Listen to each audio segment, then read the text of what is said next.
दोस्तों ये कहानी लगभग 15 साल पुरानी एक किसान की है जो अपने परिवार के साथ एक छोटे से गांव में रहता था। उसके परिवार में वो, उसकी पत्नी और उसकी 2 बेटियां और एक छोटा बेटा भी रहता था।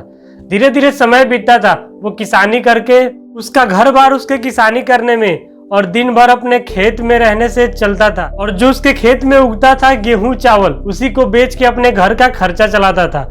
धीरे धीरे ऐसा ही समय बीतता गया।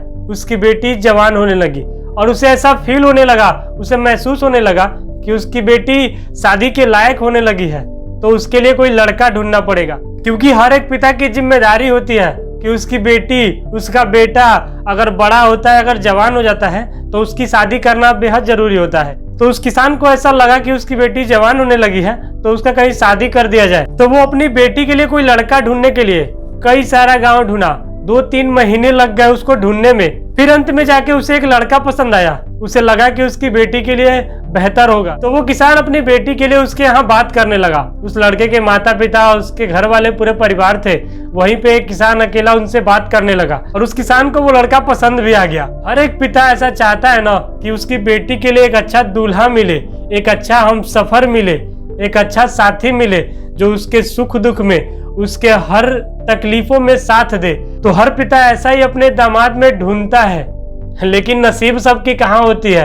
हर पिता को उसकी बेटी के लिए अच्छा दामाद नहीं मिल पाता है। और वो लड़का उसे अगर पसंद आ गया तो वहां पे वो बात करने लगा। वो किसान काफी ज्यादा खुश हुआ कि अब मेरी बेटी के लिए एक अच्छा हमसफर मिल सकता है। तो वो किसान अपने घर से अपनी बेटी का फोटो भी लाया था। तो वो फोटो सीधे लड़के के पिता के हाथ में देता है। तो सबसे पहले लड़के के पिता पसंद करते हैं, उसकी माता पसंद करती हैं, उस लड़के के पूरे परिवार वाले पसंद करते हैं फोटो को। काफी अच्छी लड़की रहती है, इसीलिए पूरे परिवार को पसंद आ जाती है।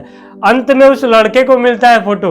लड़का भी देखकर मोहित हो जाता है कि उसे भी वो लड़की पसंद आ जाती है। अब बात रही दोनों की बातचीत करने की, तो फिर लड़के को भी लड़की पसंद आ गई, उसके घर वाले पूरे परिवार को भी लड़की पसंद आ गई। और उधर से बेटी का बस पिता आया था अकेले अपने दामाद को ढूंढने के लिए और उसे दामाद पसंद आ गया। उस बेटी को अपने पिता पे पूरा भरोसा था कि मेरे पिता मेरे लिए अच्छा हमसफर ही ढूंढेंगे। और मुझे आशा है कि ऐसा सब पिता चाहते हैं कि उसकी बेटी के लिए एक अच्छा हमसफर मिले। तो दोस्तों उस लड़के को भी लड़की पसंद आ चुकी थी और उस लड़की के पिता अपने दामाद को भी पसंद कर लिए थे।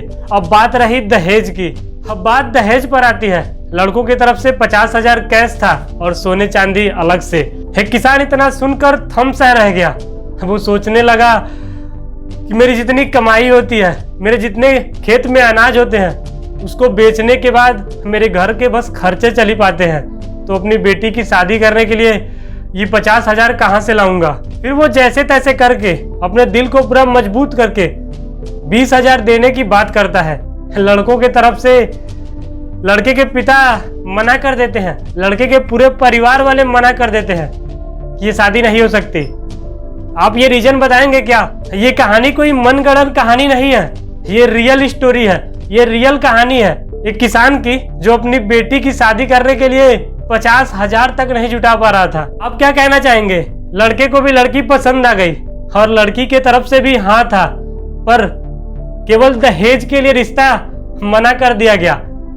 आपके पास कोई रीजन है, कोई जवाब है क्या इसका कि जब लड़का और लड़की दोनों पसंद कर लेते हैं तो केवल दहेज के लिए रिश्ते को ठुकरा दिया जाता है?